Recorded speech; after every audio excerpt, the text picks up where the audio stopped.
Now, I get questions all the time about people going, okay, so you shot it in 70, right? Yeah. But I mean, most of it takes place inside of a big shack, right? Like a bar kind of way station shack, right? It's all indoors, right? Yeah. And the part that doesn't take place indoors takes place in a stagecoach, right? Yeah. And then they go, well, why shoot it in 70? And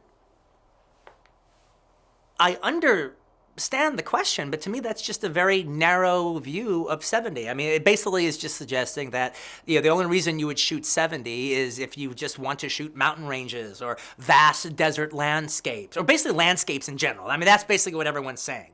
If you're going to do this big outdoor movie with a bunch of landscapes and stuff, well, then that would make sense to shoot it on 70. But if it mostly takes place indoors, why are you shooting it on 70? Well, I don't think it's just a format, just made to shoot the Grand Canyon. I don't think it's a format that, like, its only place is the Sahara Desert, or its only place is the Gobi Desert, or the only place is, the Rocky Mountains of Colorado on a big wide vista. I think it's one of the most dynamic, beautiful looking formats that there is.